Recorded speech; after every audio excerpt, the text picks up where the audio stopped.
Welcome to All Bodies on Bikes, the podcast, where all bodies are good bodies, all bikes are good bikes, and all rides should be celebrated. All Bodies on Bikes is a movement to create and foster a size-inclusive bike community. So join your hosts, I'm Maggie. And I'm Marley.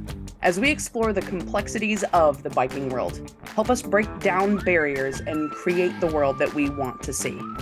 And don't forget that all bodies really means all bodies, not just larger bodies, but bodies of all sizes, ages, races, abilities, genders, sexualities, and beyond. Come along for the ride.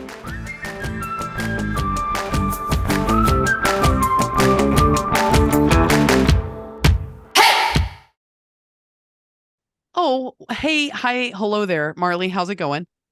I'm really good. I'm busy. I way overscheduled myself for this week. That's so shocking. You overscheduled yourself for something? Insanity. Always.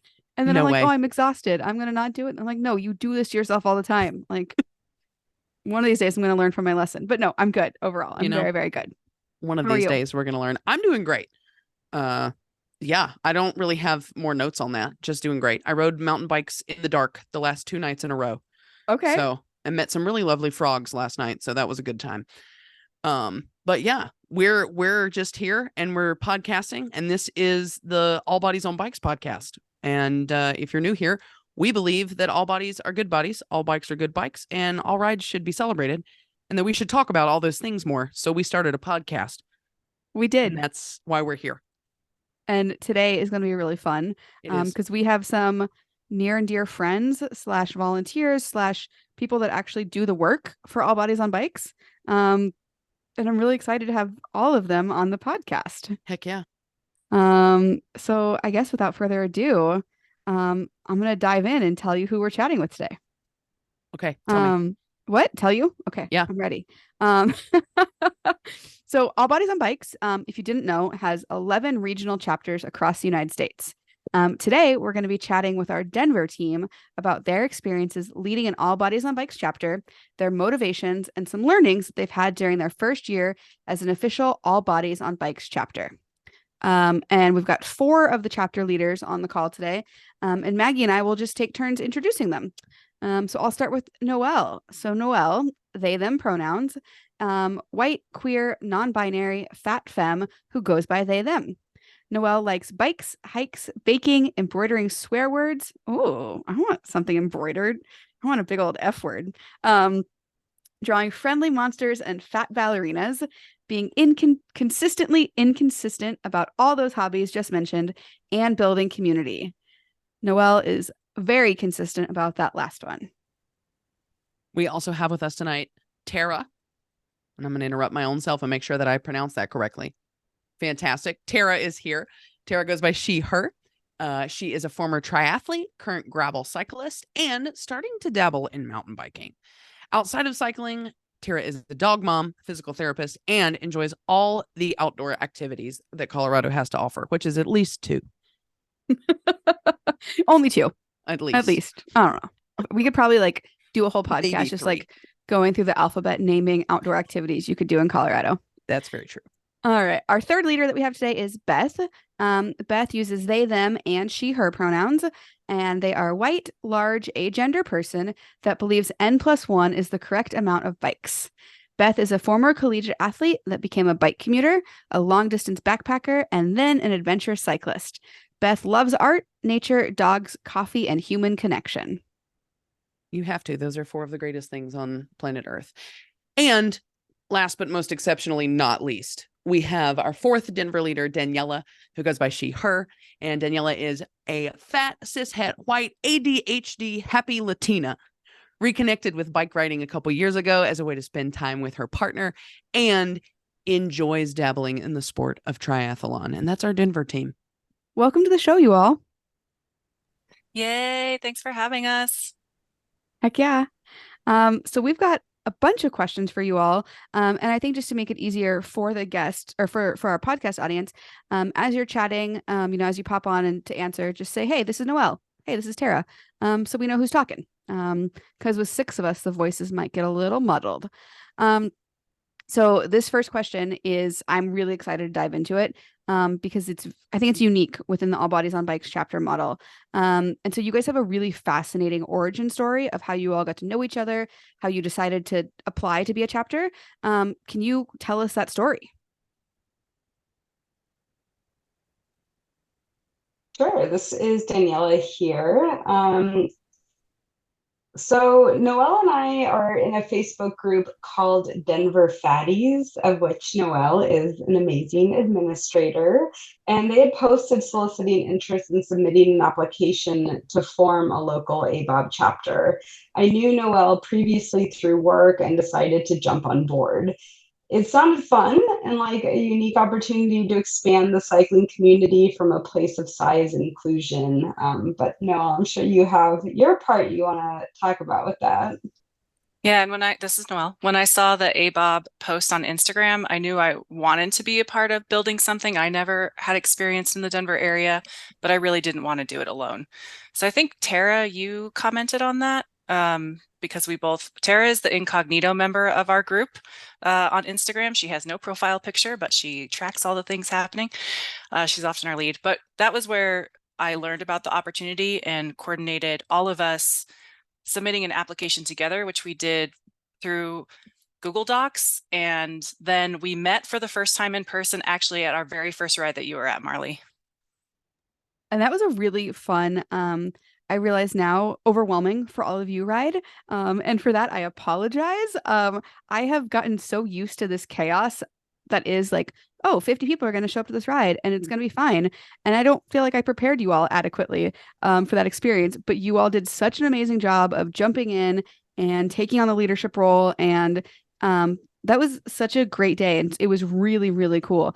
We'll dig into a little bit more about that ride and kind of what made it successful. But just kudos to all of you. Can I ask I'm going to ask a question about this Denver Fatties group. So for folks on the podcast, you've probably heard Maggie and I, self-identify as fat. If you saw the All Bodies on Bikes film, Kaylee talks about that. We've kind of reclaimed that word, but I would love to learn more about the Denver Fatties group. What kind of conversations are happening there? Or is it always sports related? Or, what is that community like and why is that important? Yeah, absolutely. And Beth, Daniela, and I are all in that group, so we could speak to our own experiences. But back in the day, there was a podcast called She's All Fat, and they encouraged folks to create their own online fat communities. So if you folks got that started in Facebook, and it really is a community where myself and other administrators try to build community amongst folks who identify as fat or plus size. We are really careful about administering that group. We want to make sure it's a really safe space. And it's a lot of people, the very first question that gets asked, or the most often question asked, is really about medical issues or finding doctors who will care for them, who won't have anti-fat bias, or who believe them about their issues they're experiencing. And then there's a lot of other things that happen in there. People talk about Fatshin, they build community, they have events. It's a really great online space. But Daniela or Beth, if you want to share anything about it, I'd be happy to hear your perspective because I'm on the back end.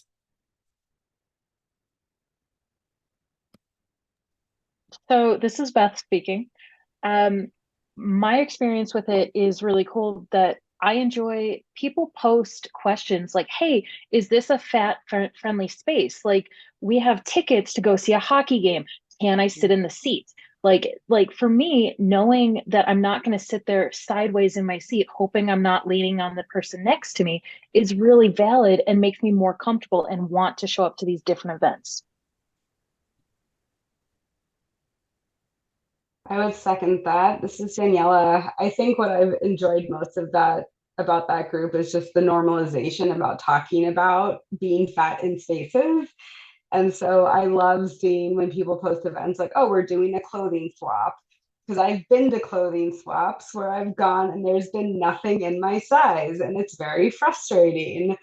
So I enjoy seeing what people are up to, how they're taking up space happily and proudly, and with just so much joy and just doing all of the things that everyone in Denver is doing. So this is Beth again. I want to interject. I didn't get to go to this event. I was out of town, but you guys had a pool day. where it was large bodies got to go to a pool and feel fully accepted and valid at a pool. Like Noelle, you went to this. You want to talk about that a moment? Yeah, it's a take on this event has happened in a lot of other places, often called a chunky dunk. But basically, we rent out a pool and we bring snacks and drinks, and people bring things that they'd like to have. And then we all are in a safe place where we're not judged for our body size. We're so complimentary of each other in our fabulous swimsuits. We all look super hot, and it's all genders, all body types, and larger bodies. I really enjoyed that experience. I think it's the first time where I felt just a sense of belonging in the fat community outside at a pool in my entire life, having lived in a larger body my entire life. It was the only word that keeps coming to mind for this and for All Bodies on Bikes is just so much joy. I have goosebumps hearing you talk about that. I remember watching Shrill, if folks remember that show. And in the first season, they had that pool party. And I remember just feeling joy watching it. And I can't even imagine. I know in Seattle, they used to do a couple of these events and I never made it to one, but that sounds so, so, so awesome. Because like bikes are cool, but sometimes biking is hard work. And the idea of just kind of lounging in a pool with friends and other like fat babes sounds so lovely and incredible. I'm like, why did I pick biking as my sport? Like, can lounging be my sport? Well, now in Colorado, there's a group called Fat Babes in the Wild. This is Noelle again, and they have had several beach days. So we go to a public beach, Colorado, quote unquote, but at a local reservoir, and we're amongst everyone else who's there. And there is body size diversity at these places, but we're showing up as a group. There's like safety in numbers, again, complimenting each other on our fabulous hot suits, trading all kinds of tips about how to be outside, sharing floaties, sharing tips on where to find floaties that fit our body sizes and our weights.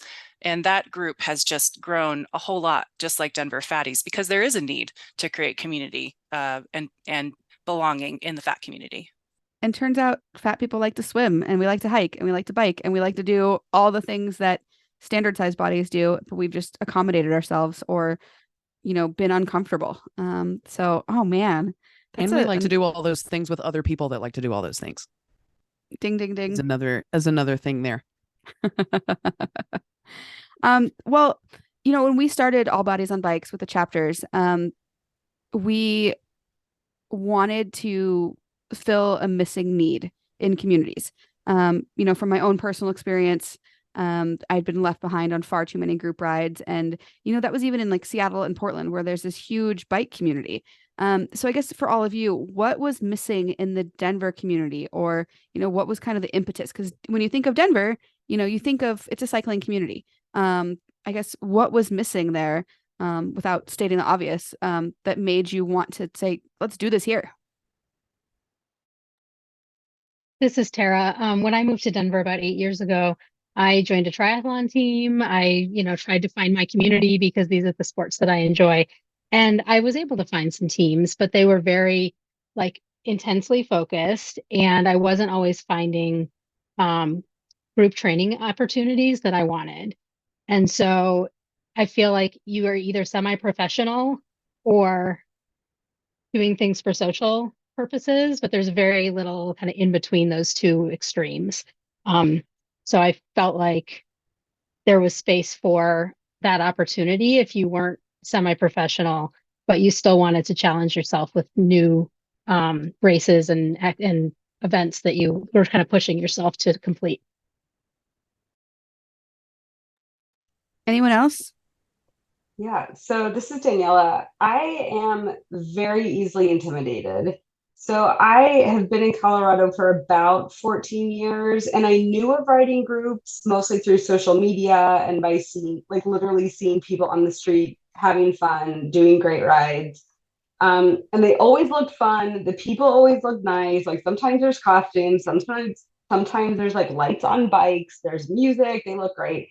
But I had convinced myself that I wouldn't be fast enough, I wouldn't be prepared enough, and that I wouldn't be included, and that I would literally be left behind or have to like pull off of a ride and just be like, okay, this was fun, see you guys later.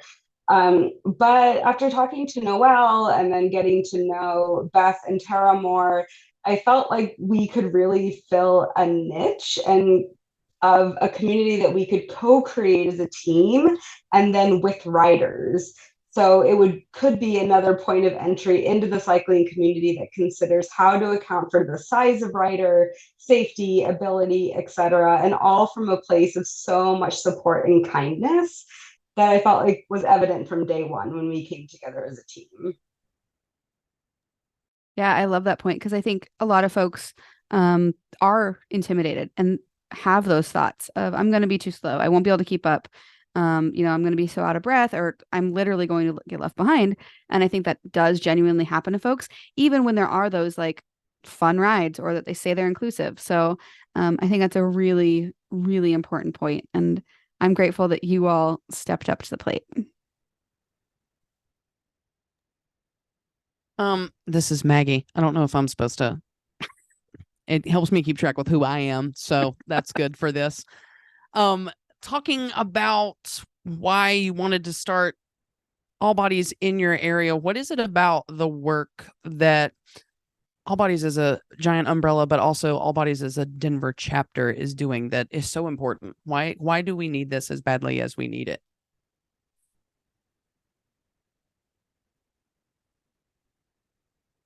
I'll start. This is Noelle, and other folks can chime in. Similar to people's stories about wanting to find community where they won't be left behind, I am when I go on other group rides, because I started to do that, I'm still usually the largest bodied person on those rides, and I still have size privilege. I live in a bigger body, but there are bigger bodies than mine that face more oppression, more bias, and greater challenges around equipment and gear and clothing. And so even though there are so many really great groups that are trying to be as inclusive as possible, just like we are, it's really important for leads to reflect the community we're trying to reach. So we've had riders who are 7 to 75 recently. We've had adaptive riders. We've had bodies of all sizes, a lot of other dimensions of diversity, a lot of other identities. And I think the fact that we can say that we represent a few of those communities and welcome others really means something in a place that, as we've talked about, has a really intense fit culture, a really intense culture around traditionally defined health. So I think this work hopefully will only strengthen other inclusive efforts, and we try really hard to partner with other groups and kind of signal boost them through our emails and our Instagram. But would love to hear if anyone else has anything to add. Hey, this is Beth. So the other cool thing about All Bodies on Bikes, we're about every type of bike. And in our spaces, like we see a lot of road bikes, we see a lot of the people that think they're on the Peloton, setting a pace. I ride an e-bike, and some group rides are explicitly not for e-bikes. So being part of All Bodies on Bikes, yes, we are inclusive of every size of body, every type of orientation, but also it's a welcome space specifically for e-bikes. Our chapter, we're very clear on the pace. So yes, I have an e-bike. Yes, it can hit like 22 miles per hour, like with the throttle, it's a class 2. But having that e-bike, it has held me back from feeling comfortable to go join and ride with these other groups because they're not explicit that every bike is allowed. So I feel like it's so important, especially Denver has this awesome program where people can have a rebate to get a percentage off of an e-bike. And then you go to different stores. And that's how I was privileged enough to get one of those vouchers and get my bike. And it's been a game changer. Like I use it to commute. And now I'm actually able to go out and enjoy being at altitude, doing these hills. Like I could not do these hills without my e-bike. I'm a large person. I moved here like two years ago from sea level, and there's just no way I could do any of these rides. So I would show up and be like, okay, this is not gonna be fun, and I would just turn around and leave. And like that's something that I think is amazing about All Bodies on Bikes, is that we're not just about being there and being like a large person. We're about, you show up, you're on a bike, yes, let's go have a great time. Yeah, it's funny. This week, I was privileged enough to go to the People for Bikes conference here in Bentonville, and they had I'm looking at his card right now, the transportation energy lead for the city of Denver, and he was talking about the e-bike rebate program, and he was saying, I forget the exact number, but basically every time they open up applications, they've sold out, quote unquote, within like 2 to 5 minutes. And so the demand is just off the charts. But for folks who aren't familiar with it, basically, how much was it, Danielle? Was it $300 or $600? It's income based, Marley. Oh, So Beth, sorry. if you Yeah. have a lower income, you could get a higher percentage. Okay. I got my voucher. I had 2 laptops and 2 cell phones trying to get it. And then there's also a statewide rebate that has just opened up this year as well. So that's something that other Colorado residents, not just Denver residents, can look into. Yeah. And a number of states are also doing it. Mike Salisbury is his name. And he was very aware of the challenge of getting the rebate. And so they are actively working on a different solution. But the biggest solution is the feds. There's apparently an e-bike bill maybe going through Congress if Congress ever does their thing. But hopefully this will expand to more Americans, because you were absolutely right. You know, e-bikes are access, and they are a tool, and they're make all of this accessible to so many more people. So much more to talk about here. Maggie, go Sorry, ahead. I have a piggyback question kind of that's not on our list of questions, because I've noticed several people that I've talked to in my area about doing some group rides are using language that is very like bicycle specific. Like you have to be able to ride a standard bicycle. And I'm like, no. And I know something that we've talked about within All Bodies on Bikes is that you guys do a really good job of advertising your rides, and doing posts and making people feel comfortable to bring their e-bikes and their adaptive cycles and stuff.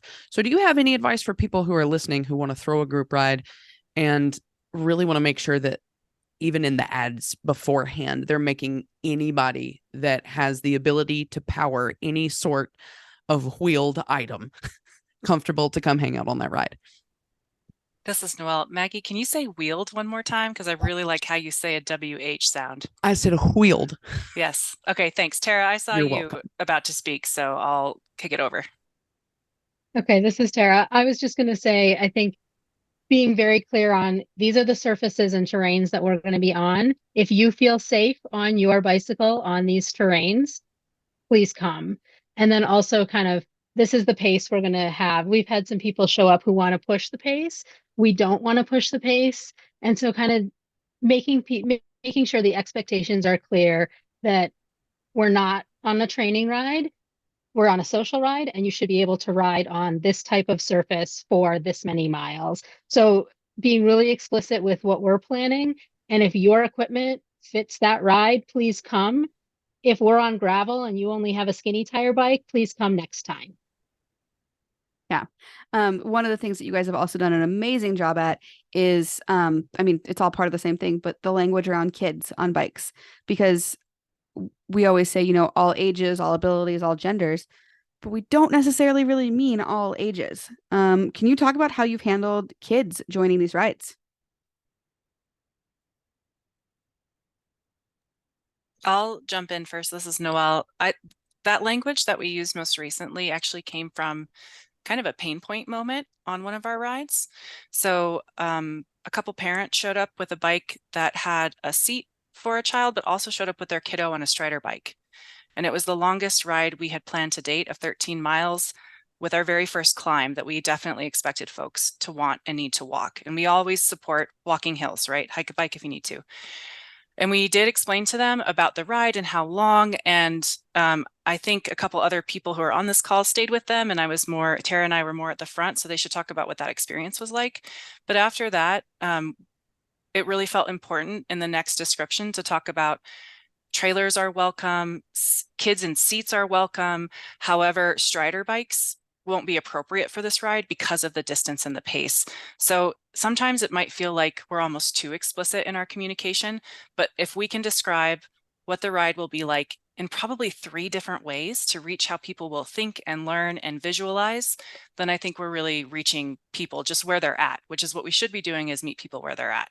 But if someone else wants to share what that was like to hang back, like stay back with them and talk to them about the ride, I'd really love to hear that too.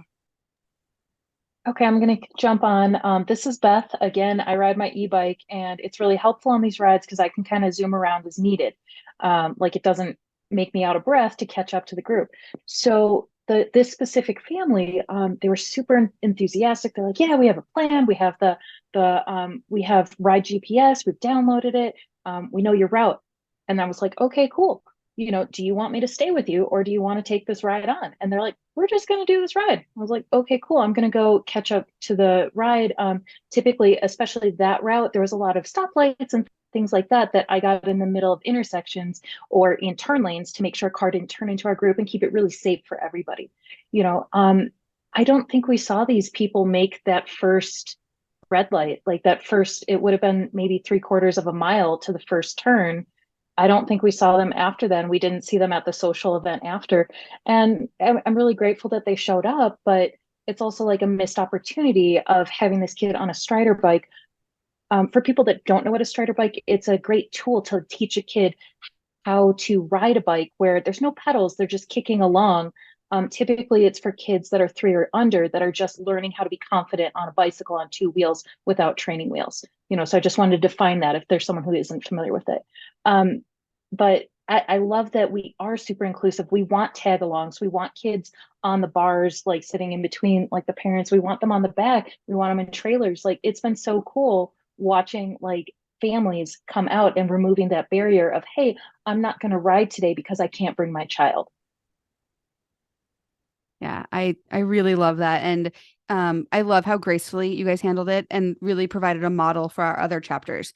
Because I don't know if any of our other chapters had experienced that. But I think, the language that you are now choosing to use and the modeling of that has been helpful for all of us. Because our rides aren't explicitly family rides necessarily. We're not centering kids. But like you said, childcare is an issue, or they want their children to come on their bike ride, and they should feel welcome. So I'm just incredibly grateful, and I appreciate you guys taking the time to talk about that as a learning experience. So each of you were involved in the bike community before All Bodies on Bikes. Can you tell us about that experience and what made you want to get involved with All Bodies on Bikes? I'm going to start calling on folks because silence does not work well on podcasts. I'll jump in. This is Daniela. So I really wasn't involved in the bike community. So at best, I was a voyeur for years. And then about 2 years ago, I connected with a few fat folks wanting to get back into doing sprint triathlons. Shout out to Colorado Hippos Tri Club. And that was really the impetus for buying a used bike and getting out there. So before that, I hadn't ridden a bike in years. So between the Hippos Club and ABOB, both provided structure and community to keep me on my bike as part of the sprint triathlon training and just get to meet some really, really incredible people. I would say that I joined group rides to find routes. I was kind of like, I don't know where to ride. I don't know all the routes. I don't know the good places to go. So I would go on group rides, or I would look for group rides, download their routes, and then go ride them by myself. So I have learned a lot about the area and where to go and what good places are to go. But I feel like there's a contingent of people who can't necessarily or don't feel comfortable necessarily just jumping on a triathlon training ride and being like, cool, I'm going to go do this and learn the route.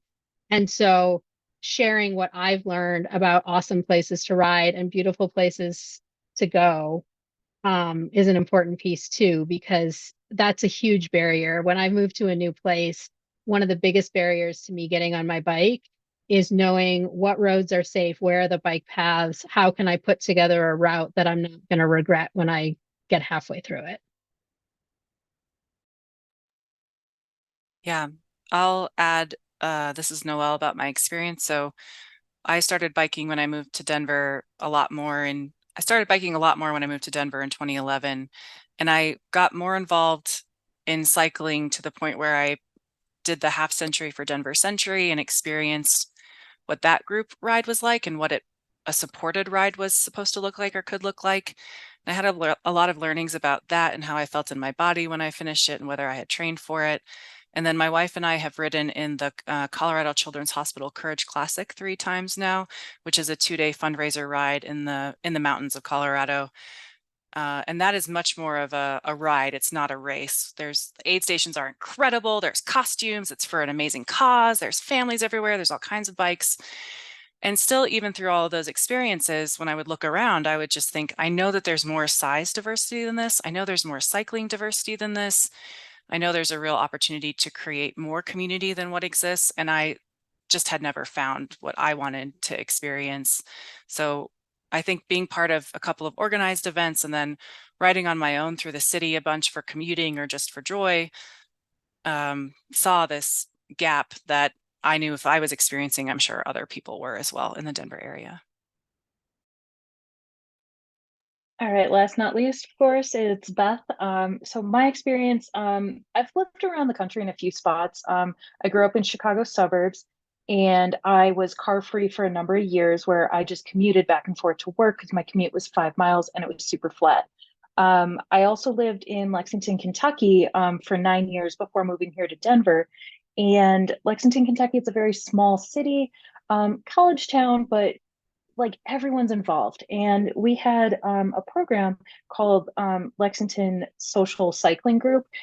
And we had themed rides, and it was just bring your bike, show up, have a good time. Maybe we go to a park and make coffee or hang hammocks or fly kites, or there's a full moon ride. But I just really wanted something of the same casual, friendly nature here in Denver. And as a transplant, I wasn't really finding it. So that's what really drew me into the ABOB and community. That's fantastic. Tara, I really resonated with the whole like getting halfway through a ride that you just kind of haphazardly planned and you're like, oh, the biggest mountain in this town. That's great. I love that for me. Oh my gosh. Well, y'all, I like that everybody just talked about so many very different things. And you guys have already done so many very different rides this year as ABOB chapter leaders. Do you have like some standout highlights? What have been some of the best moments from all of your crazy fun things that you've done this year so far? This And is if you want Tara. to, Oh, go ahead. I was just say, if you just want to like kind of give us an overview of the different rides that you've done, because you've done Yeah. a gravel ride, you've done a bunch of different stuff. So tell us about it. This is Tara. We did a joint ride with one of our local REI chapter or shops.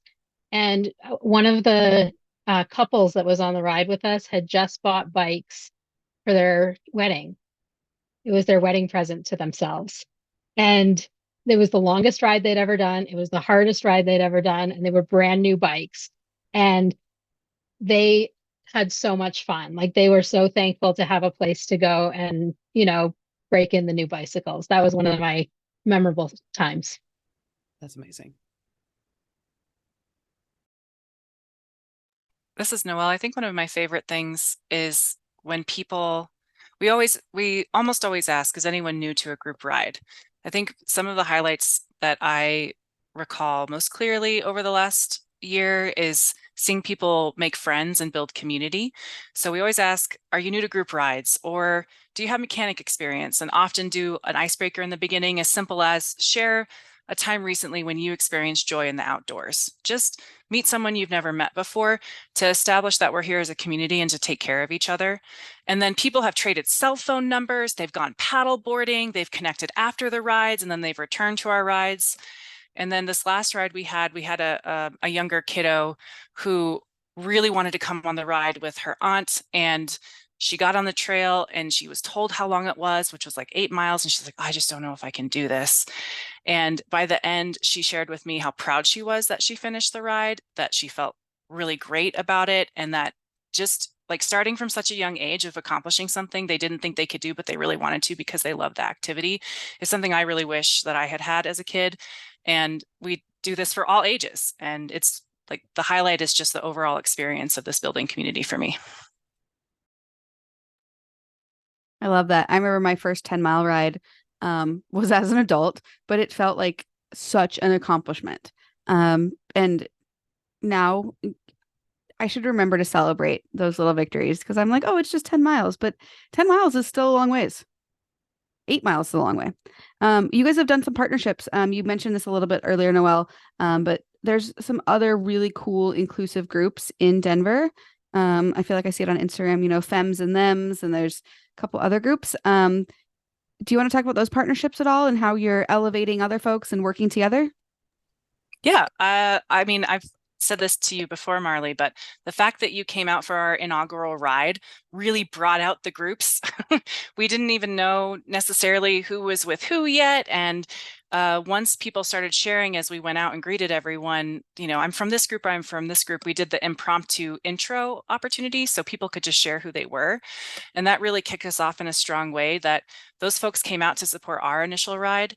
And since then, we've been just learning more and more and boosting more folks. So we can maybe include them in the show notes or something at the end, but just to mention a few folks, and apologies that it won't be comprehensive.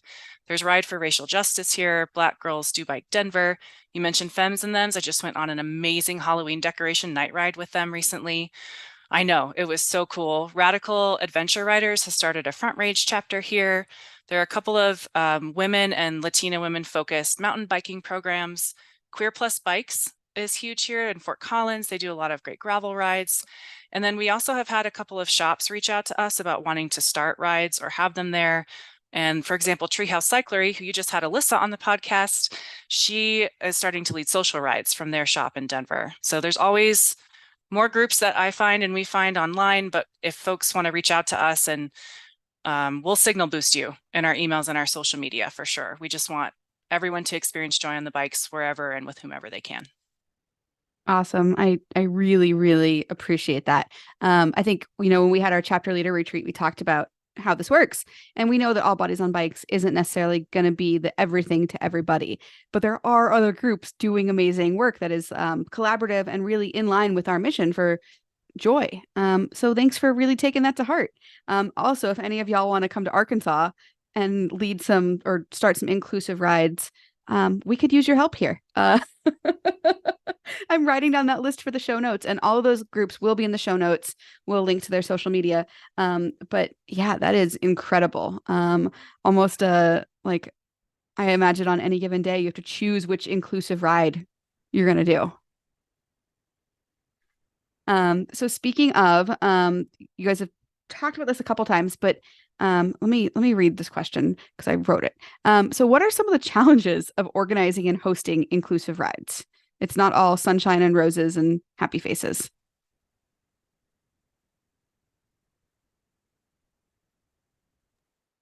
This is Tara. I sometimes end up in the front of our ride because I've got a bike computer that tells me how fast we're going. So it's nice to be able to pace that way. But that also means that I sometimes have to diplomatically have conversations with people who got into something they didn't expect. And so, like someone who's antsy to get going, doesn't want to wait for someone to get up the hill. We're waiting to gather up the group and they're just kind of itching to go. And so that could be just like, if you're comfortable with the group and or the route and you just want to head out, let me know so I know not to look for you, but that's totally fine. Or just having some boundaries of like, no, this is what we're doing because there's some people here who've never been on a ride before, and try to give them some sense of empathy for why we're standing here waiting in the sun, even though this isn't what you want to be doing right now. This is what somebody else needs right now. So just trying to like draw them into some empathy,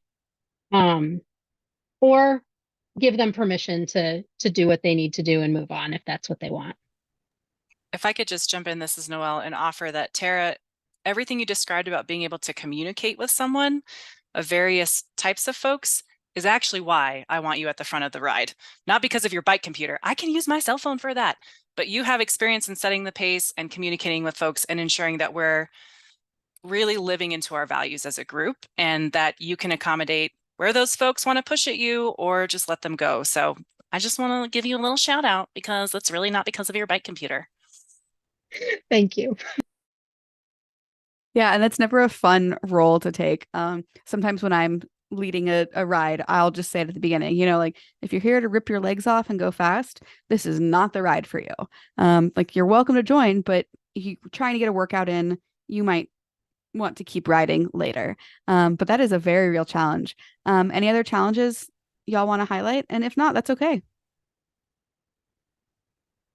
Just getting a lot of head shakes. Cool. Well, I think you There's guys are doing that's the only challenge. It's the only challenge at all. Yeah, I think one thing that I really do appreciate about y'all too is you ask for feedback. And then you've implemented that feedback. And that's been a really great model for some of our other chapters as well. So thank you for doing that. So we'll just have a couple more questions here and then we'll wrap up.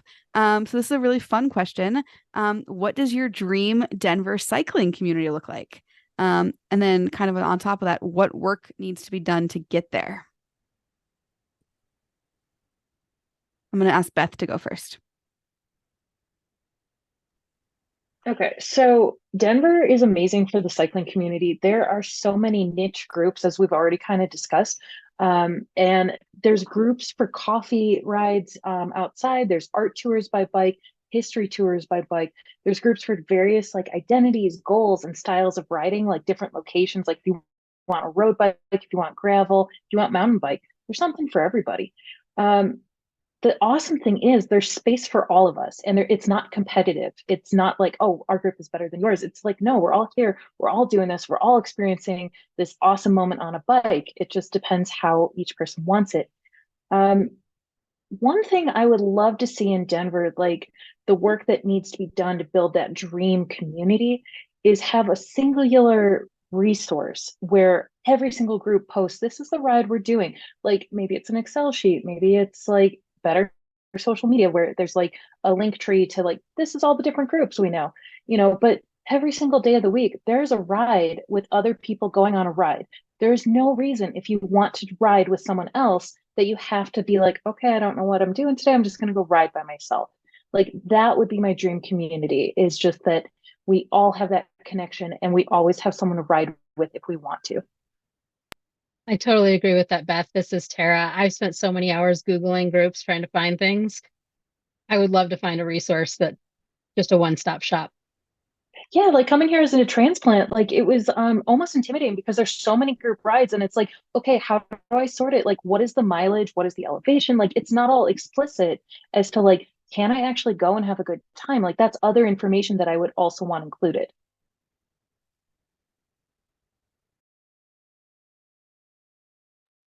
I'm on mute. How's the infrastructure in Denver? Is it pretty decent? Is there still a lot of work to be done? I see a deep breath from Noelle. I'm guessing you have something to say. Please tell us. Yeah, this is Noelle. I used to work in and around the transportation scene in Denver, and now we have a couple of folks who come to our rides who actually work in that field. So it's really cool to hear all the improvements that are happening and have happened in the last, 12 years that I've lived here. And still, I think as we get further out from the city center into neighborhoods that have been systemically disadvantaged and have been under or uninvested in over time, there is a lot less infrastructure and support for folks to get around who might be using bikes as transportation. There's no other options. We're challenged with our public transit, even though we've continually tried to see improvements in that. So I think that to a certain extent, when you look at like there's over 200, that's a guess, miles of actual trails. When we look at the connectivity of the city, there I think are some really large gaps between neighborhoods and between services. And there are really a lot of people working on it. I want to recognize that work. It's still true that they exist. Anything you'd add, Tara or Daniela, for your dream Denver cycling community? Yeah, this is Daniela. I think the only thing I would add is shared understanding, respect, and honoring of the bike lanes we do have. We do have, like, relative to other cities and towns, even Noelle alluded to, there's parts of Denver that do have really well marked bike lanes and pathways for people to move around. And when you're in a car, you don't always are thinking about those bike lanes or that someone might actually be using those bike lanes. So we are known as an activities-based city, an outdoor kind of place to be. And not everyone likes that there's bikes on the road. It just is. I think we're in the midst of a phase of culture change for cars and bikes to be sharing the road. We're not quite there yet. But I would just love to see just an honoring of people who are really trying to not use their cars for a myriad of reasons, and just allow folks to take up space in that way as well. If I could add one thing on that. This is Noelle. The flip side of that is my dream cycling community in Denver would be that people who are pathletes or who try to be athletes on the path, that ride well above the 15-mile-an-hour speed limit, that never call on your left, that scare me actually when they pass me. They go somewhere else. They don't use the paths to train. That's not really what they're for. And with my bike commute home the other day, it was gorgeous fall leaves, but within the first 2 miles, I think I was passed by 9 or 10 people just booking at least 20 miles an hour down the path with no regard for anyone else, all kinds of bikes and cyclists. And so there is a cultural issue in the cycling community, I think, that exists here as well. I would love to see that change. I have never heard the term pathletes and now want to make a social media meme page designated only for pathlete memes. That's the best thing I've heard all week. I'm just going to say. Oh man, I know exactly what you're talking about though. I got passed on the right today by a pathlete. I was like, bro, what are you doing? And then he was like, hi, Marley. Like, it's really hard to get mad at somebody when they're like kind to you. Yeah, I feel you, Noelle. I think it's a challenge everywhere. So I was riding my e-bike, eating a fruit tart, and like passed a guy on a really aero bike wearing all his Rafa gear, and I just like cheersed him with my fruit tart and was like, "Good morning." He said no words. Back in the day in Seattle, actually, this was probably 10 years ago, I gave a presentation called Bike Nice Seattle, basically telling people that like, hey, we're all out here on bikes. Like, it's okay to say hi to somebody. It's okay to wave. Like, there's no need to be a jerk. And we made stickers that was like Bike Nice Seattle. It never really took off. But in my heart it did. And it made me feel good to at least like channel that energy. I was like, I'm going to make a really good presentation about this. So, yeah. Okay, so one last question before we get into our final 2 questions. Maggie, do you want to ask it? Do you want me to ask it? I'd be thrilled to ask this question. Beautiful. You guys are doing it. Y'all, I'm going to do y'all. You guys, I said it once before and I was like, I need to not say it again. And then I did. So I'm going to just dip into my roots and say, y'all are doing a real good job of leading inclusive rides out there. What advice do you have for people that are listening to this and want to be inclusive in rides? I know some people, I have a friend personally that I'm just going to give a random shout out to, who just bought like a kayak guide service in North Carolina. She's fantastic. And she listens to the podcast because she wants to be really inclusive when she's leading kayak tours. So biking, any kind of activity, what advice do you have for people who are trying to make sure that they are inclusive of anybody that could want to do anything that they can do? Some things that this is Daniela. So a couple things that I try to keep in mind is, who do we want to show up for that ride? How do we design for that person? And how do we anticipate their needs? A second layer to that is I try to anticipate how the isms might show up. And we don't get it right every time, and there are misses. But I try to think about, on this ride, how might sizeism show up? How might racism show up? How might ableism show up? And so on and so forth, just to try to get a sense of how do we design better? How do we communicate better? And for the most part, as a team, we've been able to do preview rides with each other. That has been incredibly helpful in being able to account for and anticipate needs, and as they relate to the way different isms might show up. So that has been super helpful just in helping to inform the rides that we lead. Yeah, this is Noelle. I'll add so I don't speak last and take up too much time, but one is to be a little bit of a troublemaker. Make sure that folks meet each other. Make sure that we're greeting every single person that comes up to us for the ride. If someone's alone, maybe introduce them to other people and help them move over to the group as we're forming. We have a cheer if you're an ABOB leader. If you say all bodies and get a group to say on bikes, it really like shakes out some of the anxiety. I usually get people to do it 3 times. I asked Tara last time if she wanted to do it, but she said she wanted me to do it because I'm gregarious is the word you used. And like kind of be unflappable that this is about joy. Like this is why we're here. We always say, I always encourage folks on an inclusive ride to say, if your body doesn't feel joyful right now, it's okay. It's okay to choose to do something different right now. And to really encourage people to take care of each other, like I said before. It's just that like there are certain tactics to help build community in a real quick way so that folks feel comfortable while like just like Daniela said, we try and facilitate the conditions where everyone is welcome beforehand, and we encourage people to do that with each other. Nice. And this is Tara. I think just getting feedback is the other piece of that, because we're not going to anticipate everything and we're not going to get it right every time, no matter how hard we try. And so if people can tell us what we missed, we can do better next time. Beth, anything you want to add?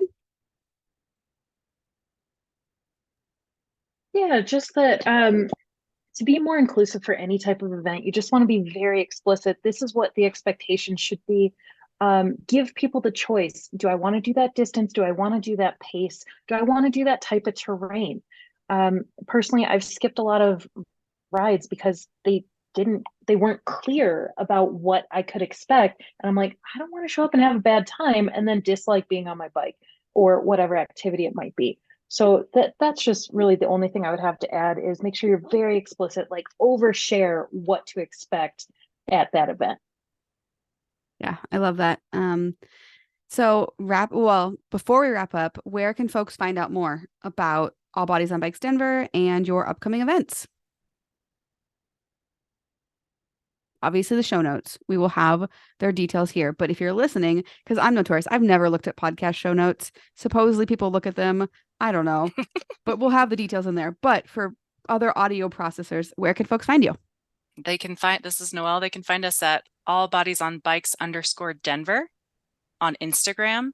And they can also email us at abobdenver@gmail.com if Instagram isn't their thing. Yeah, it's ABOB Denver@gmail. And like I said, we'll have that in the show notes.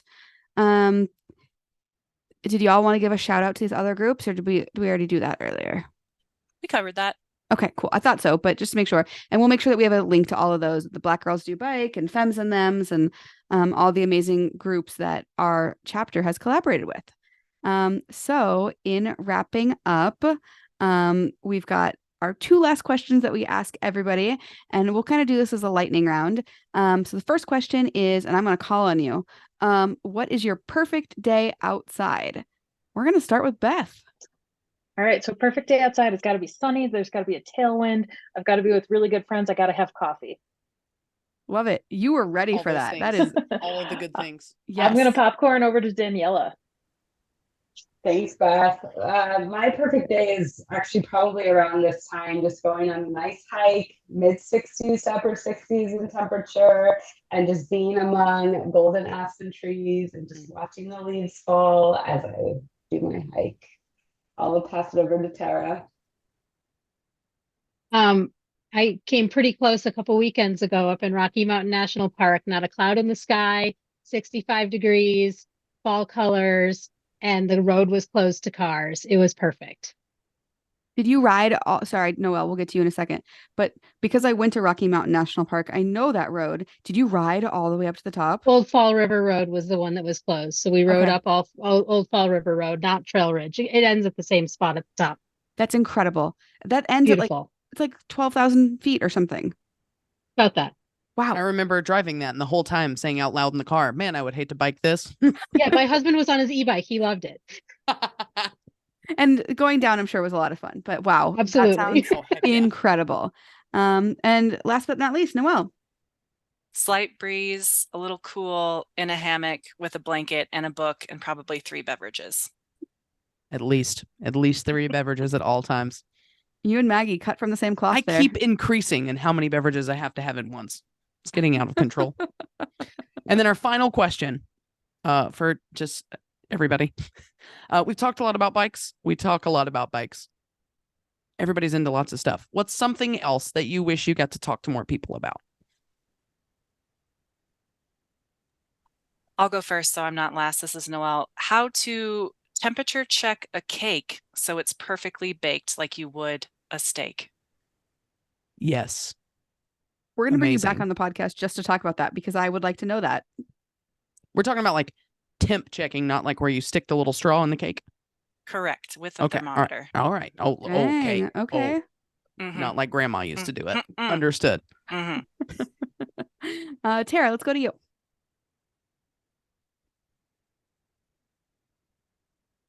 Tara I just don't have an giggling. answer ready. Tara just really, really loves bikes, and that is okay.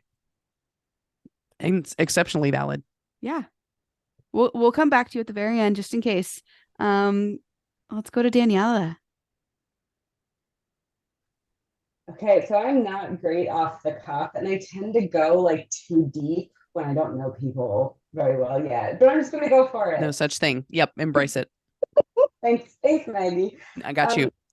I wish people would ask me more about the unique experience of being a white Latina, because people think of the Latinx community in this country in a certain way where it's really hard to know how I fit in and be an ally to people in a community that I am also a part of. And so when people talk about it as like a race versus an ethnicity versus a culture, I'm just like, oh my God, can we please talk about this some more? Because there's so many layers to what you just said. So anyway, that is my little thing that I wish people would ask me more about. Interesting. Yeah. Thank you for that. And Beth. Okay. I wish more people would ask me about coffee and the best way to brew it. There is a huge flavor difference between a French press, a pour over, or a drip. I also have this really cool little thing that looks like a pipe that you hold a little flame under, and you get one little espresso shot for all that effort. It is called a bripe. It is the most hipster, pretentious thing I have in my life, but it also makes really good coffee. And I've never wanted anything more in my life than one of those. All right, y'all. This has been an excellent conversation. I feel like I don't say it enough. Thank you. Thank you for your work. Thank you for volunteering. Thank you for bringing this vision to life that Kaylee and I had of leading or having inclusive rides across the country. Thank you for being a great model for the rest of our chapters. And thank you for being on the show. Maggie. Everyone's pressuring us to circle back to pressure Tara. Oh, for what else she'd like. Oh, to you talk almost got about. away with it. So close. All right. I'm a science nerd at heart. I've probably had 3 different careers. So pretty much anything that falls under the umbrella of science is fair game. Amazing. Very cool. And with that, we are done. Thank you, Denver All Bodies on Bikes chapter leaders. Do you have any rides coming up that you want to shout out real quickly? I realize this was not on the list, but I heard on a podcast recently that there might be a partnership with Opt Outside coming up in November. I mean, I don't know, but if ABOB is doing that, maybe that will be our next ride. Otherwise, no. Yes, information coming soon to all of you chapter leaders. So yes, look for a ride on Black Friday, also known as Opt Outside Day, the day after Thanksgiving. And it sounds like Denver is definitely in. Details coming soon. Yeah. Thank you. And with that, thank you so much for being on the show, y'all. Thank you. Bye. Go Denver, Thanks go. for having us. Have a great night, y'all.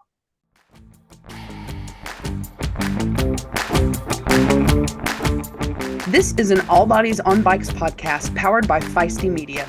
The show is produced by Maggie and Marley and edited by the team at Feisty Media. Thanks for listening.